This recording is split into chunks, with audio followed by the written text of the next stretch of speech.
Thank you very much. So, as he said, you all voted for me to be here. So if you don't like what I present, it's your fault. All right, let's go ahead and get started. As Bill mentioned, my name is Michael Larsen, and I have been working in the software testing and software quality industries in some way, shape, or form for more than 30 years. Yikes. Having said that, in the past 10 or so years, I've managed to carve out a space and develop an advocacy platform for accessibility and inclusive design. And some people joke about what is a topic that you could get up on stage and talk about for 40 minutes with zero preparation. That's not true, because I've spent a long time dealing with this and actually beating my head against the wall to advocate for this. But it is a topic I care a lot about, and hopefully I can encourage you to care about it too. So that's what we're going to start with. So first off, also, the talk is the intersection of accessibility and inclusive design. And why did I choose that title? It's because accessibility and inclusive design are not the same thing, but they have compatible aims. There's two very specific definitions for accessibility and inclusive design. We'll go into them in a little bit. But I want you to realize that there's two ways to look at this, multiple ways really, and that's what we're going to focus on. But the skills that we talk about will be workable for everyone. This is a little bit about me. I am currently a senior quality assurance engineer with LTG PeopleFluent. I live in the San Francisco Bay Area. PeopleFluent is in Raleigh, North Carolina.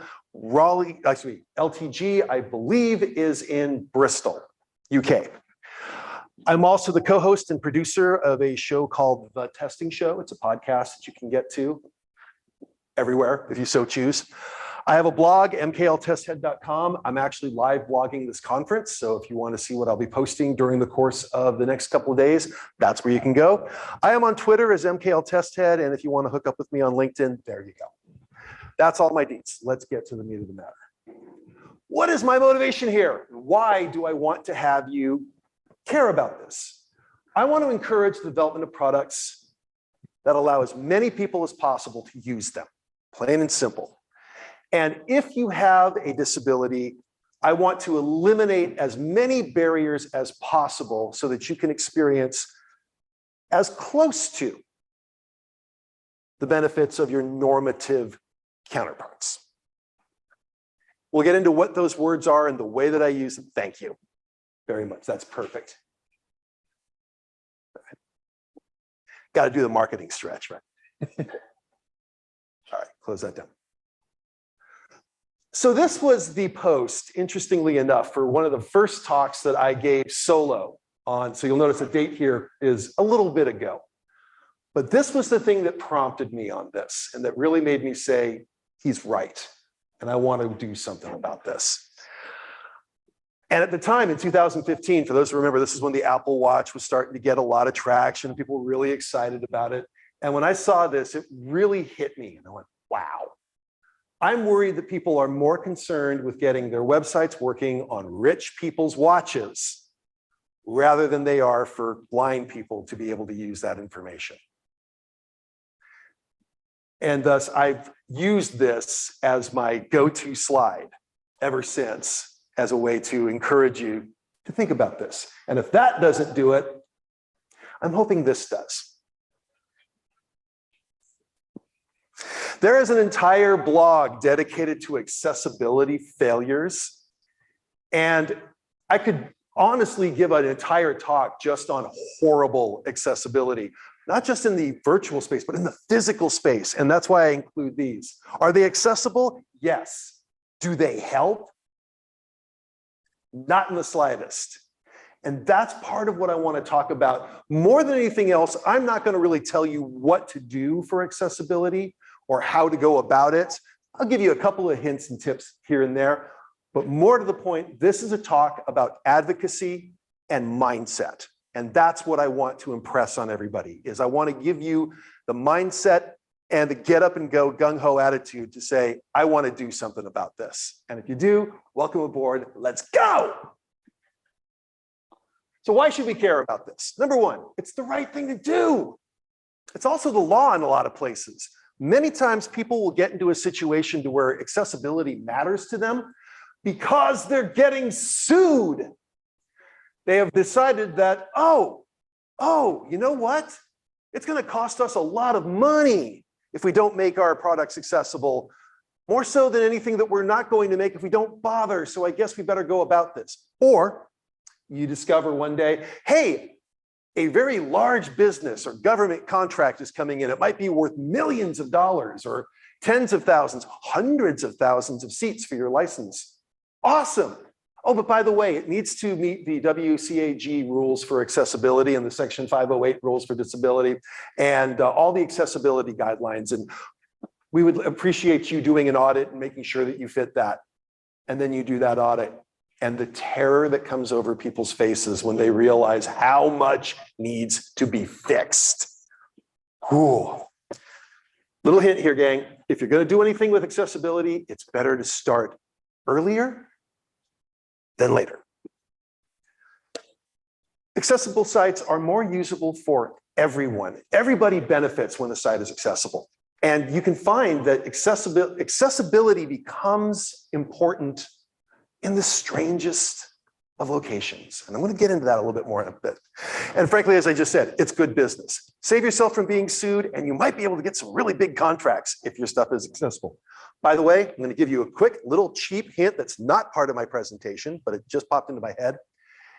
If you do a redesign of your site so that it's responsive, you know, where it can fit into your phone or a tablet or a computer screen or a big 360-degree screen, you've already done 80% of the work necessary to make your site accessible. Free tip. All right, so why should we care? And notice, I'm not saying why should I care? Why should we care? All of us. In the USA, 1 in 4 people, that's a lot, has some form of a disability. Many people may not even be considered disabled, but they do. You don't have to answer, but I'm just going to say, how many people in this room are on the opposite side of 45? Okay. Did you notice that this was a necessary requirement after that birthday? This hit me like a freight train. When I turned 45, prior to that, I had perfectly good vision. I could have these little tiny windows on my screen with super crisp text, and people walk by and go, you can see that? Yeah, what are you talking about? Totally normal. After my 45th birthday, within weeks, I had to go out and go shopping for my first set of readers. I got my first 1.0s, and I felt, oh, okay, here's the set. I'm not going to say how old I am. I'm a little bit north of 45. I'm now on 2.75s. To the point to where if I want to function in reality, I wear my glasses like this almost all the time. They're just readers. I don't need prescriptions per se, but I am less than useful without these. And the key is design that is taken for granted one day. Again, when you're normative, you just operate in this little bubble that everything just works. And that's nice until it doesn't. And you can have some interesting situations that pop up where you realize, oh, this isn't going to work for me in this situation. And then you start to think, hey, how does this work for people who are always in this situation? So, what are some disabilities that we could find ourselves, I'm sorry, there's a little bit of an echo here, it's throwing me. Some disabilities that we're all going to deal with at some point. Every one of us is either going to have a visual, an auditory, a motor, or a cognitive disability, give or take. And sometimes we get a combination of those. Now, we talk about 2 different kinds of disabilities. We have what are called primary, which is a chronic disability. If you are in a wheelchair because you're paralyzed, that is a chronic primary disability. There's really no way around it short of radical surgery or some amazing miracle. You wake up one morning and that's your reality. It's a pretty good bet 10 years from now, that's going to be your reality.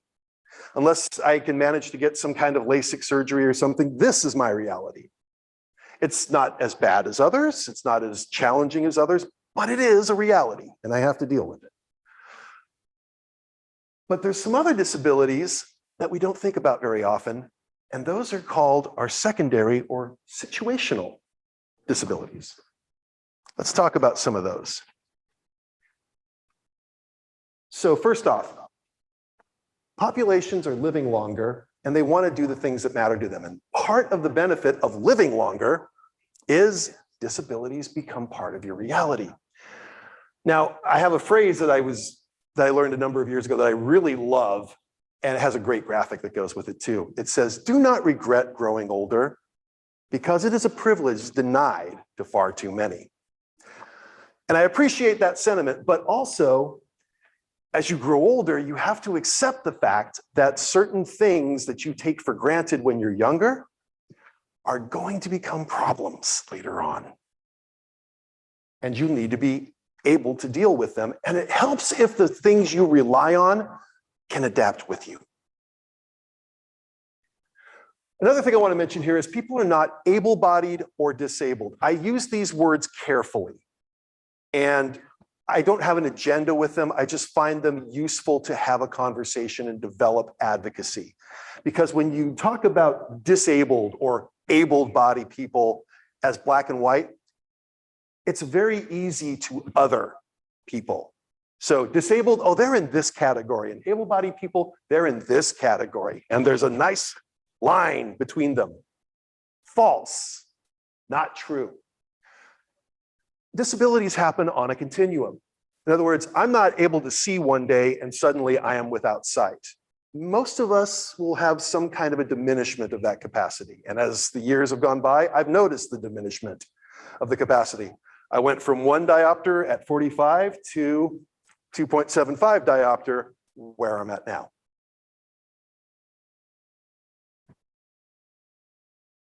Minimizing capability demands allows more people to use our products. And in this lovely capitalistic society we're in, isn't that what we want? Do we not want to make money and have that money enrich us and all of us that are working on these things? Well, sell more products, make more money, share more money. That's the goal. We can save capitalist arguments and frustrations for another time, not my point of my talk. The greater population that's able to use our product will directly improve the experience for everyone. All right, so here is my specific definition for accessibility. It's not my definition, it's the standard determined definition. The design of products, devices, services, or environments for people with disabilities. The concept of accessible design ensures both direct access and indirect access, meaning compatibility with a person's assistive technology. That's a mouthful. Can I simplify it? Yes. Accessibility means you need help to do something. You need assistive help. If you do not have sight, or if you have such limited sight that you cannot see a screen in front of you, you need to have a piece of assistive technology. The most common one, a screen reader. What does a screen reader do? It reads to you what is on the screen and it gives you options to be able to work with it. That piece of assistive technology is what makes a device accessible. Now remember, there's 2 parts to my talk, right? The second one is this one, inclusive design. That is the design of mainstream products and or services that are accessible to and usable by as many people as reasonably possible, but here's the kick, without the need for special adaptation or specialized design. Now let's be clear here. Is inclusive design accessible? Not exactly. It fails in one specific case. Inclusive design does not require that you have assistive technology. So if you require assistive technology, inclusive design will get you a whole lot of the way, but it's not going to get you that last step. Accessibility is what gets you that last step. Accessible designs are inclusive, and inclusive designs can get you as far as possible, but you need that last step to make it truly accessible. Lather, rinse, repeat. So who are we? Who are the people that need to deal with these things? Plain and simple, you have people with limited vision. There are a variety of cognitive disabilities. I freely confess to the world out there that I have ADHD on a nuclear scale. Just listen to me talk, you probably will get that idea very fast. There are people who are hard of hearing or who are deaf. You have people with macular degeneration because of age or because of a variety of things. You have mobility issues where movement of your, fine motor movement with your limbs, legs, arms, fingers, etc. You might be limited to just being able to use your neck or your mouth, or in a really radical case. How many people here, well, it's been a few years, I can imagine some people probably don't know him, but there was a very famous musician that came out of my part of the Bay Area. His name was Jason Becker. Jason Becker was the guitar player for a band called Cacophony, and then he was also a guitar player for David Lee Roth for a little while. Jason Becker developed ALS, Lou Gehrig's disease. And for the better part of the last 25 years, he has been very much limited to a wheelchair and very limited movement. He's only able to move his eyes. However, his father, who is an engineer, mechanical engineer, and also an accessibility advocate, developed a grid system so that he and Jason can communicate. And they're still able to use it to this day. It's pretty radical. But that's an example of a really special adaptation and just how deep you can go with some disabilities, but still apply accessibility principles and make things useful. It's very cool. And the key is any or all of the above can hit us. So again, let's talk about an example of a secondary disability. Any one of us, if we're in a loud rock concert or we're in a nightclub and we're watching a band play and they're jamming it at full volume and you get a phone call, how useful is that phone to you right now? Can you take a phone call? I mean, you can, but you're probably not going to hear anything, and the person on the other end is going to be blasted out going, what? Okay, convert to text. Now you can communicate. That is an example of a situational disability and an adaptation to it. It's like, sorry, I can't take your call. Can you text me? Awesome. Moving on. You can get the same accomplished skill that you want, the same accomplished feat. You just have to do it in a different way. Cognitive, when we're stressed or distracted, we can develop a cognitive disability pretty fast. Throw a lot of things at me at one time and I have to make a decision. And a lot of applications are designed in a way that makes it very difficult, and we oftentimes fail from it. Or one of my favorite situations is when you land in an airport in a country with an alphabet that doesn't match yours. I had this experience when I landed in Istanbul for a conference I was doing, and they took me to the next area so I could go to, if you've ever been to Istanbul's airport, it's wild.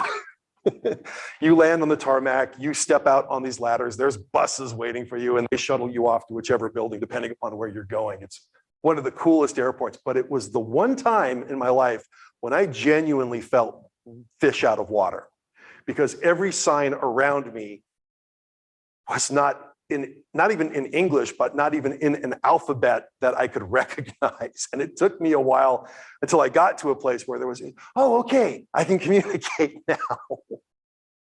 But that was an interesting experience. And for anybody, if you've never seen the Turkish alphabet and all of its diacritics, it's frightening. And I can only imagine how people must feel, especially if they land in China or Japan, because there's nothing. I'm an anime fan. I enjoy a lot of that. And I know a few words here and there, but if you present me with a huge stream of kanji, I'm lost, period. Katakana and hiragana, I can make do. So here's a couple of things I want to talk about. So some excellent practices that you can use. And by the way, if you like these posters and you want to reference them, I'm giving you a link to the UK Home Office, and this is their GitHub account. These are resources for accessible design. These are some do's and some don'ts, and I've got them for a variety of situations. Also, a key to realize here, many of the things that I'm going to be recommending, the do's and don'ts, that work in one situation, may not be the best for another situation. So you're going to find areas where, hey, guess what? We're able to do X, Y, and Z, and this meets the requirements for this group of people, but it's not going to meet the requirements for this group of people. So you're going to have to make some judgment calls, and you may not be able to be perfect in the decisions you make. You could make a site that is 100% accessible to the letter of the law and be miserable to use. You could also make a site that is 75, 80% accessible, but it covers enough of the breadth of everybody that's going to be working with it in a way that is reasonable and fair, that it will give everybody the best chance to use it. And often that's better than just getting 100% technical pass on. So let's talk about low vision. You want to use good color contrast and a readable font size, which is what I've been trying to do this whole time. We can argue whether black on white or white on black is a good choice. I like it stylistically, it's kind of goth. But the key here is I wanted to emphasize contrast so that anybody sitting in the back of the room would have no trouble seeing what is on the screen. Interestingly enough, the home office posters are kind of messing it here. They're missing it because this is not a really good high contrast design. I would recommend darker colors, but they have a bunch of posters and they wanted to make it so that it was really easy to indicate which one was which. So, okay, I can. So good color contrast and a readable font size. Publish all of the information on your web page rather than forcing people to make downloads and pull over a bunch of extra files and do a bunch of extra steps. Colors, shapes, and text are very helpful, things that are obvious and that people can go by context as, I can't quite read that, but I think I'm pretty sure what that means. On the flip side, don't just use colors to convey your meaning. Yeah, green means start, red means stop, yellow means slow down. If you happen to be in the United States and understand the reference of a street light. What happens if you're colorblind? What does red mean in that case? Doesn't mean anything. But red in the word stop, okay, that has enough additional context to where I'm going to guess that's red. I can't really tell what red is, but it says stop. I've heard stop, red. Okay, got it. And one of the infuriating things is being able to make it so that your layout on a screen is resized. Remember how I said back again, if you make a site responsive, you're 80% of the way to making it accessible and 100% of the way to making it inclusive. If you have to jump around on a screen and move things around for people with low vision, that's murder. So screen readers, again, this is one of the key pieces of technology that most people are familiar with if you do anything related to accessibility. In fact, oftentimes it's the only thing people do to make themselves accessible. Our product works with the screen reader. Done. Okay, so your product works with the screen reader. What does that mean? So a few things are you want to make sure that you have images that are describable and you can provide transcripts for videos, closed captioning, and any other number of situations that will allow your content to be used by a variety of people. If you only show information in an image or a video, you're locking out people. Also, your alt tags need to be descriptive. It is not good enough to have an image that conveys a lot of information, say for a headline, and it's telling a story just with a picture, and then the picture says, woman in field. For your other users who are not visually able, that doesn't help. If there is an actual caption that goes with the picture that explains the picture, put the caption in the alt text. Makes it easy. Disadvantage to that, of course, is that if you have the caption in the alt text and you have the caption, they're going to hear it twice. Better than not understanding the context at all. You want to follow a linear and a logical layout. Most people who have to use screen readers do not use mouse or pointing devices because the geometry is not reasonable. They use their keyboard, and more times than not, they navigate through the tab key. So you want to be able to make it so you can jump to places. Hey, you want to hear this information? Skip here. If you want to do that, press tab 1 now. Tab 1, boom. Okay, here's the information you want. Beautiful. And what you really want to make sure of, and with HTML5, by the way, this is a lot easier now because they have special labels. If you have a sidebar to an article, you can actually use sidebar and say, please go to sidebar to read more. Use this key construct. Hey, you're at the sidebar. This is what's included. And especially make sure that if you force your users to use a mouse, you're not going to have. Deaf or hard of hearing? Write in plain language, as simple as you can. Try not to use things that require, how do I say this? Jokes very often require inflection, seeing the person speaking. You might struggle to get that across in just plain text. Encourage definitely to use subtitles or to do some kind of transcript. For the Testing Show podcast, this was my insistence. And I bear the cost and the time for doing this. But hey, if you're going to die on a hill, you got to pick your battles. And in this case, my podcast has a transcript. I insist on that. Therefore, I insist on getting that transcribed and reviewing it and making sure that it makes sense and making sure that if there's any little idioms in here, or if I have to pop in, by the way, this is an inside joke, that's my responsibility because I want our readers or our listeners, if they can't listen, I want them to be able to get the whole context of something. If something's being sarcastic, I don't want to just print it and go, well, that's an obnoxious thing to say. Why did you put that out? No. So with physical and motor disabilities, you want to make clickable items large and easy to touch. You do not want to demand precision. Forms should have space. Use that space. You want to be able to have keyboard and speech only where it's very easy to follow and make sense. Nesting things into menus of menus of menus is just plain evil. Yeah, dyslexia is a challenge, and there's a lot of people that deal with it. So how can we help with that? Diagrams and infographics are a blessing. Yes, you have to have a little bit more artistic license and creativity in the products you design, but you're going to be able to get a lot more information out there. Whereas if you pack a lot of stuff into tight text, you're going to lose people. You're going to lose people even if they are completely normative in that sense.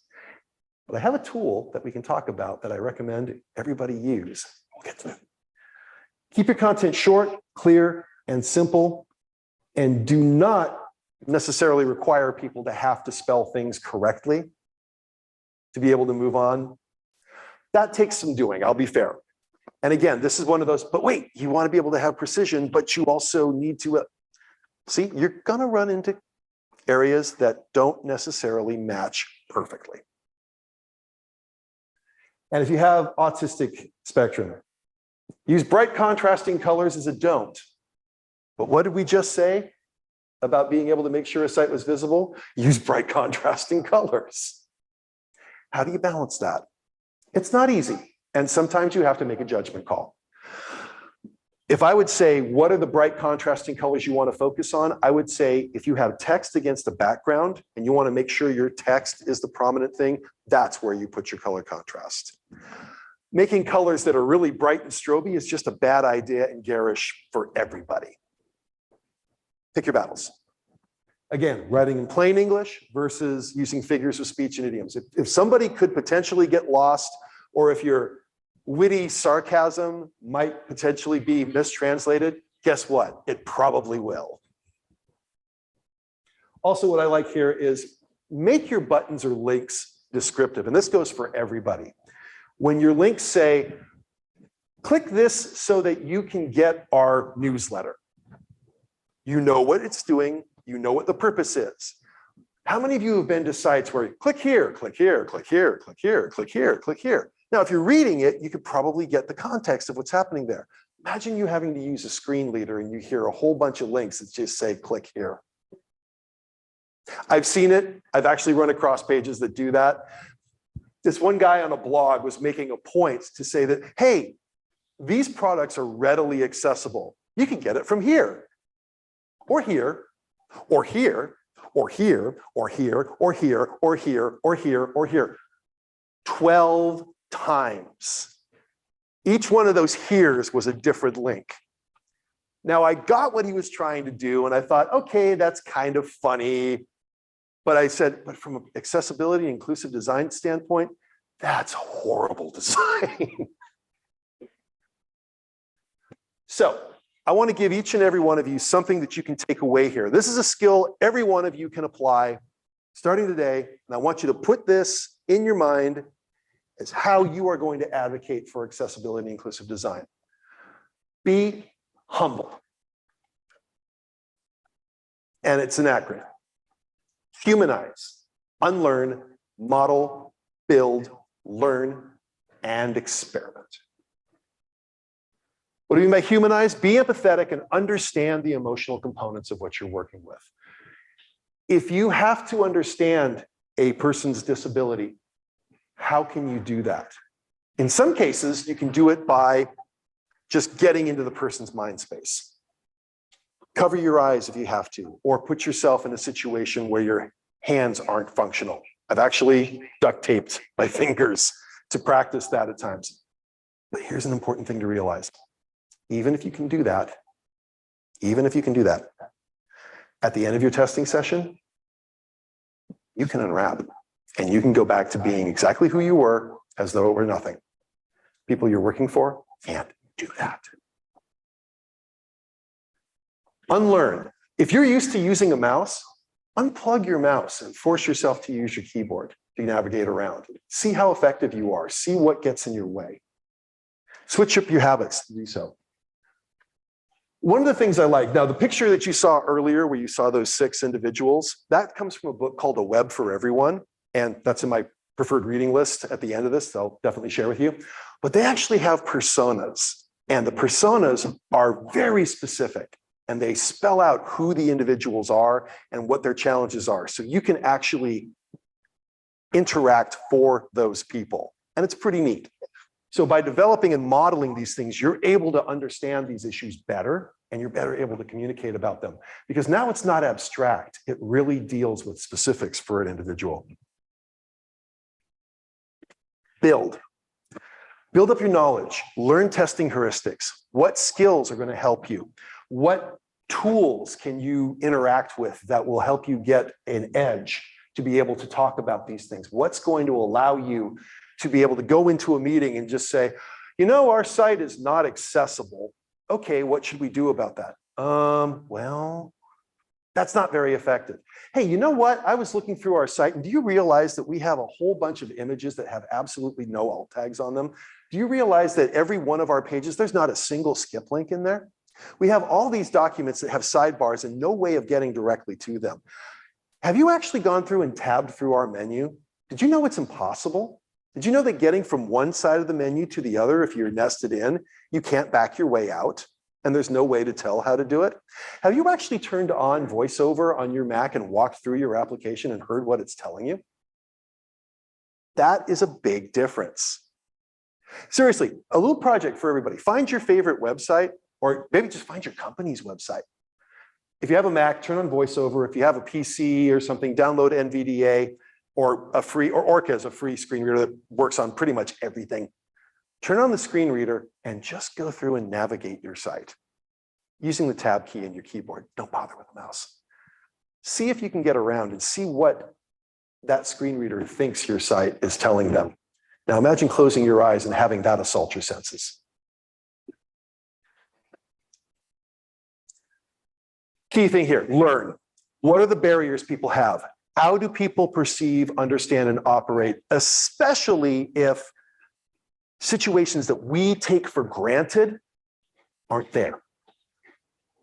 What if you found yourself sightless? What if you found yourself unable to hear? What if you found yourself, switch the language on your laptop to Arabic or Korean or Cyrillic? Could you navigate? How far could you get? If you say, well, that's ridiculous, nobody would do that. Well, now you understand how somebody might feel put in a situation that they can't deal with now because what worked yesterday doesn't work for them now. And of course, experiment. As I just said, put yourself in literal situations. Collaborate with your designers and programmers, provide feedback. The more you know about this, the better you're going to be able to talk about this. And the more you share with them so that they understand what's going on, that's going to help them even more. So, okay, a couple tools you can play with. And this is the granddaddy of them all. You go to wave.webaim.org. You can download a plugin for either Chrome or Firefox or some others, or you can just use their on-screen version and put in a URL. Now, the on-screen version has a limitation in that you can only do one page at a time, and you got to load them individually. But for an experiment's purpose, that's fine. You can start with that, and it will give you a listing, and it will say, hey, you know what? You've got a whole bunch of errors. You've got a whole bunch of warnings. Here's some informational pieces and what you can do. And if you look down at the bottom here, this actually shows you in a graphical form what things, the green is, hey, these are correct, these look good. And the reds are, you know what, this is problematic. You should probably look at this. So that's the first one. It's a low barrier to entry. The next one, and the one I enjoy using, is called Axe. And it's made by DEQ Systems, EEQ, I think it's DEQ, DEQUE. Yeah, thank you. I'm never quite sure. Problem is, a lot of these things I only read. I don't actually hear conversations with people that are from these companies. Like, one of these days I need to go and actually talk to somebody from am I pronouncing this right? Anyway, extensions for Chrome and Firefox and other browser tools. It's in the developer tools. So if you open up Inspect, and you can go to Axe, and then it will spell out what you need to do. And the neat thing with Axe is you can actually experiment in real time. So if you want to say, oh, hey, my alt tag isn't very good, let me fill that in, let me reload the screen. It's there, and now you can see if it passes. Cool, pass that on, they can fix it, and you can make it a permanent thing. Or you can go in and drill down to level 2 or level 3. It's a whole bunch of information. It's pretty granular. And they also have a product called Axe Core that you can work into your Selenium scripts and other automation tools. So if you want to actually automate your accessibility tests, to be clear, there's a lot you can do that are very conformance related where automation helps. But remember, automation doesn't do well with judgment calls. Another tool that I want to recommend everybody look at is the W3 consortium has a before and after demonstration. And the neat thing here is a lot of people are going to look at you and say, oh, we can't do accessibility. It's going to mess with our site design. It's going to mess with our libraries, all our cool stuff. It's not going to look as good. I always point them to this and I say, do me a favor, click on bad, click on good. Just toggle back and forth. What are the differences you see? They're very minimal. In fact, most of the really good libraries that are available today that you use for rendering web pages, Ember and other stuff, already have accessibility libraries built into them. And you can actually work with them on the fly, which is nice. Again, earlier in your development, it's going to be a lot easier to work with those rather than later in your development. So remember that. But this is a good little site to see back and forth. And I love using this when somebody says, oh, our site design is going to get cluttery and it's going to get, oh no, our fonts are going to get messed up. And no, it doesn't. But yeah, you do have to work at it to make it look good, just like everything else. Now, remember how I was telling you that tool for dyslexia and for autism, and what's a great tool that everybody here can use with a very limited barrier of entry and everybody can benefit? It's this. This is called Hemingway. Hemingway is my favorite little editor because it tells me when I'm being obtuse and obnoxious. I'm a blogger, and a lot of the time when I blog and I write, I just stream of conscious it, especially when I do these live blogs at these events. I just, boom, I just put what's in my mind and I put it down. And I warn people ahead of time, you're getting a live blog, my grammar is going to suck. I'm probably going to have terrible punctuation or something's going to be missing. I will fix it later. How do I fix it? If I remember to go back to it, I will go grab the text and I dump it into Hemingway. And then Hemingway says, Oh boy. Yeah, this is good. This is kind of okay. What is this all about? And there's little things you can look at to say, you can use a different choice of words here. This is a little bit complex. This is obtuse. This is way too cluttered. Break this up. And this reads at a 12th grade reading level, or this reads at a college level, and you really want to be aiming for grade 8. I know that, don't listen to that as, oh, what, you mean people can't read above an 8th grade reading level? That's not what I'm saying. I'm saying that if you make it at an 8th grade reading level, you allow many more people to be able to effectively get your message and read it. Now, sometimes you're going to have to deal with something. Look, if I'm going to try to explain to you the difference between the derivative and the integral in calculus, I'm sorry. We're going to have to talk to a level above 8th grade. That's just how it works. But guess what? Most of the time when I'm blogging, I'm not talking about that. That's not an issue. And here's the interesting little tool. This is called the color contrast analyzer. When you talk about color contrasts, the tricky part is, how do you represent it? What does a 4.5 to 1 ratio mean? What does a 7 to 1 ratio mean? Well, I can tell you what the two color codes are. Does that work? I mean, it looks okay, but does it really match it? How do you know? Well, we have how can we tell this? This tool works neat for this, in the sense that what it does is it allows you to do an overlay, and anything that falls below the threshold is blacked out. Anything that passes the threshold gets this little layout over it. And it's not something you can readily read, but it's enough to show, hey, you see this image that we have here? With this contrast, we're going to lose most of it. Or you see this overlay, this text here? This is going to get lost. But you see this text that pops up in bright white? That's going to pass. It's a very visual way to say, yes, we pass. How important is this text here? Do you care that it's not going to? Ooh, yeah, we need to fix that. So this is a neat little tool to use for that purpose. All right, where can you go and learn more about these details?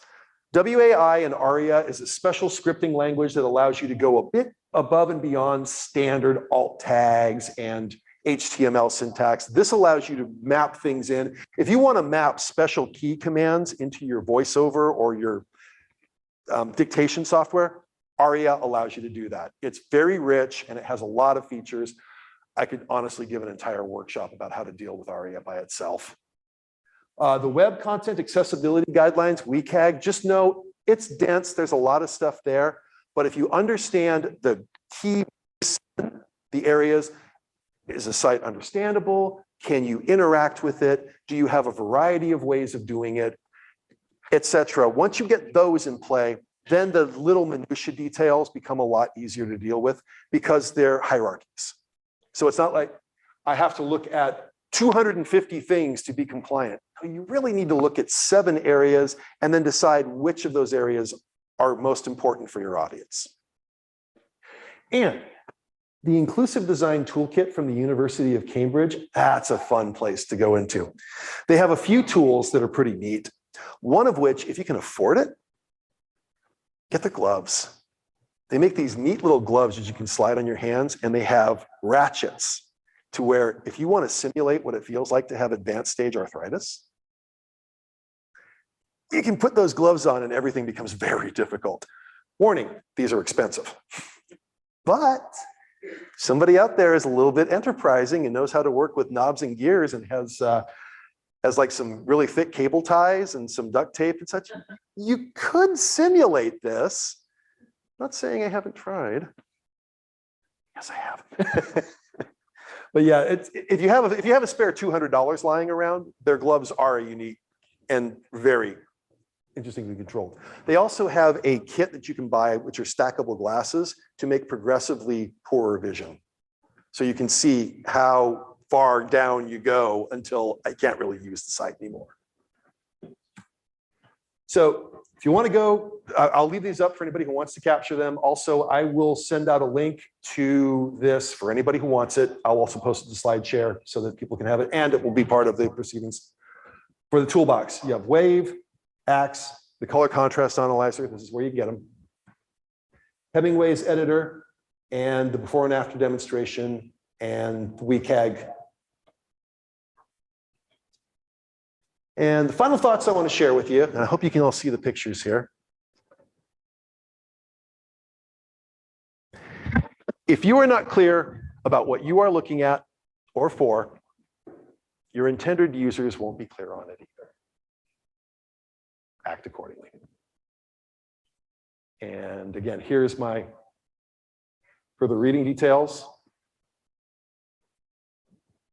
The floor is yours. Thank you. Let's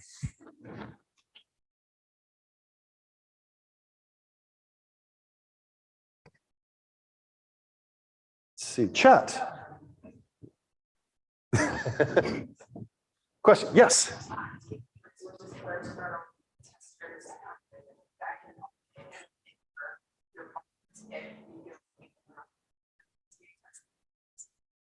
At a previous company, we used the line patterns. Okay, yes.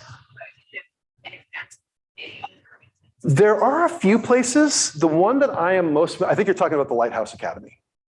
Yeah, located in San Francisco. Okay, that's the one I'm familiar with. So there is an organization called the Lighthouse Academy. I think I'm getting the name right. I didn't look it up. And the point being is they are a company that literally hires disabled users specifically to say, oh, they want us to test if this site is compliant with screen readers. Hey, Anita, could you do us a favor and give this a thorough once over? Oh, you bet. And she'll go off and do it. Or, hey, we have something where we want to be able to make sure, is this a product that's going to work well with dictation software? They'll have other users who specialize in that, not just because of their knowledge, but because of their very specific disabilities. And they hire for that, which is pretty neat. So that's one example. I know that there are others. That is a good thing for me to add as a reference to my slides. Thank you. Yes.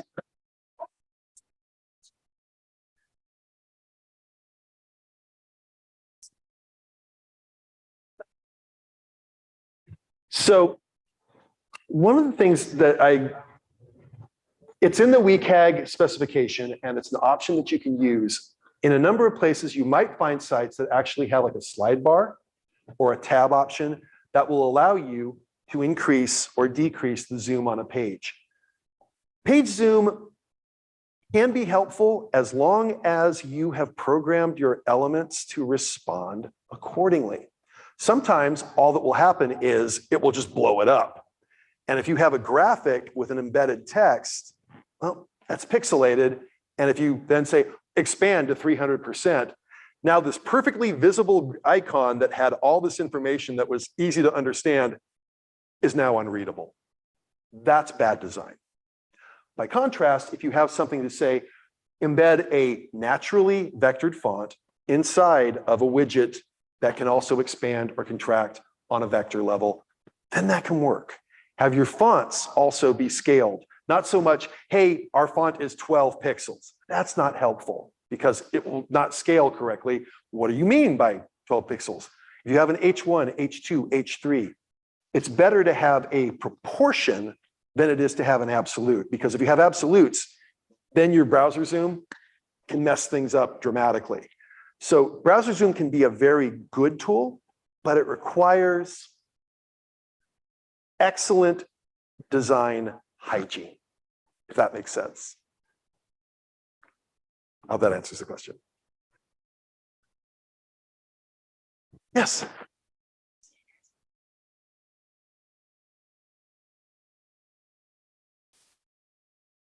Tab forward, shift tab backwards. There are a number of, there is a standard, yes. I'm not exactly sure of this. It's in the WCAG guidelines. You can actually look up what the standard is and where they get the reference to.